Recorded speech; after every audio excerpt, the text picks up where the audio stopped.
Good morning, everybody. This is Jeanette. Today's video is on the Brother 2340 cover stitch pedal. We're going to look at the pedal because I've had a couple of questions regarding how to control it. Some are saying it's stiff, and by the time they get it pushed down, then it takes off. So I decided, well, I've never looked at my foot. I'm going to look, I'm going to see what it looks like.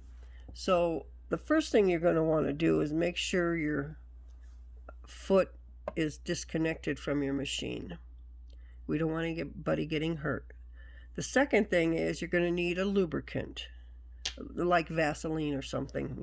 I'm using beeswax mineral oil combination. This is what I use on to season my cutting boards and my wood utensils. So I'm going to use that. And then you're going to need a fairly thin screwdriver. You don't want a big one because the area that we're going to get into is not very big. So what we're going to do is we're going to come in and we're going to turn it upside down with the underside facing you. And you're going to take your screwdriver, and you see this groove right here? You'll put it in there, and then you're just going to pop it out. But you're not done yet, because this is all the further it'll go. Because what you need to do is there's these little, they look like little rivets, but they do come out. So that's what you're going to pop those open. What you're going to do is you're going to pop one, and the other one will pop together with it. So kind of get your fingers up into that hole like this. Get like this. Then you're going to take your screwdriver and you're going to come to the side, and you're going to lift up and pull toward you. And this thing will pop off. You're going to hear it. It'll pop the whole thing off at one time, just like that. It sounds like it broke, but it didn't. The rivets are still here, just like this, just like this. Nothing is broke, okay? All right, so we have that off now. You see a spring here and a few other things. You don't want to get any lubricant on any of this stuff right here. Just don't touch it at all. Now this spring does come out just like this. So what you want to do is you want to just take it and just cover the whole thing with lubricant, with your Vaseline or whatever you're using. Then there's a little nipple right there. Put it back on there, just like that. Okay, now the next thing you're going to lubricate is this area right here. What you're going to do is go ahead and lubricate down here. Be careful not to get it on anything else. Now I'm going to turn my machine on because I'm going to show you this is what actually moves the needles, make it go up and down. So this is what it does. Okay, this is what moves. So go ahead and lubricate that with your machine off, and then I'm going to go ahead and turn mine off now too.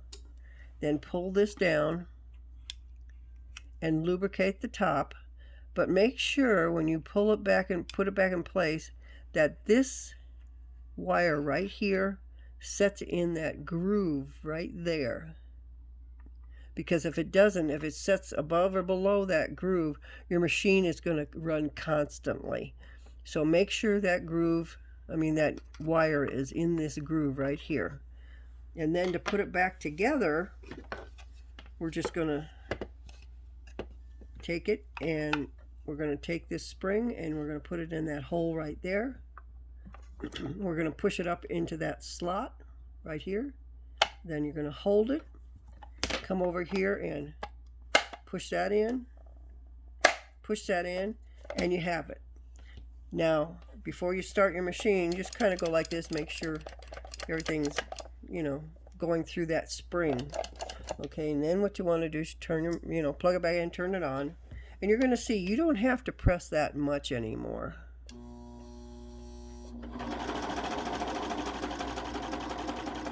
You can control it better.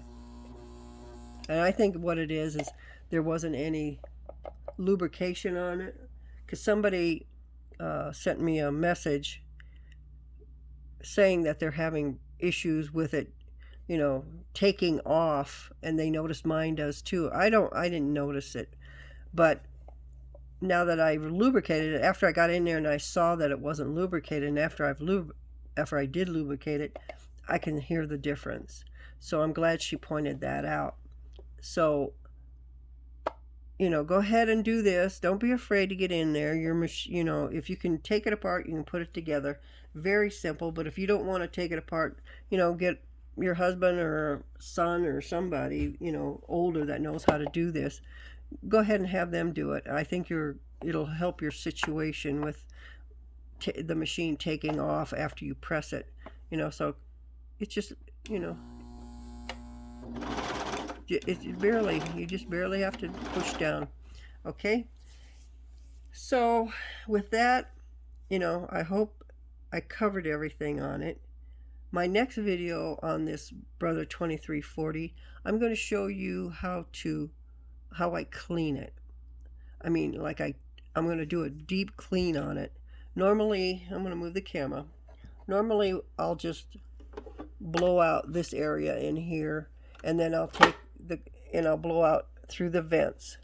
But I'm getting to the point now where it's time to do a deep clean way inside, all over.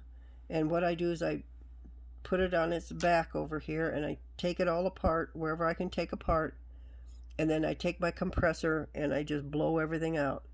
Now some will say don't use a compressor, use a brush. Well, you can't get into all the nooks and crannies with a brush. With a compressor you can. Do not use canned air though, because that does spew out liquid. An electric compressor does not. I have never ever seen mine spew out any kind of liquid. And that's what you want to get. I got mine at Harbor Freight for $35, and on a regular basis, whether it needs it or not, every couple weeks I blow everything out this way. But about every 6 months, and again, depending on the fabric that I'm using, if it's really fuzzy, I'll do a deep blowout a little bit more often. But at least twice a year I'll do a deep blowout. So with that, I hope it helps. And if you have any questions, feel free to post them below. I will answer you. And with that, happy sewing, everybody.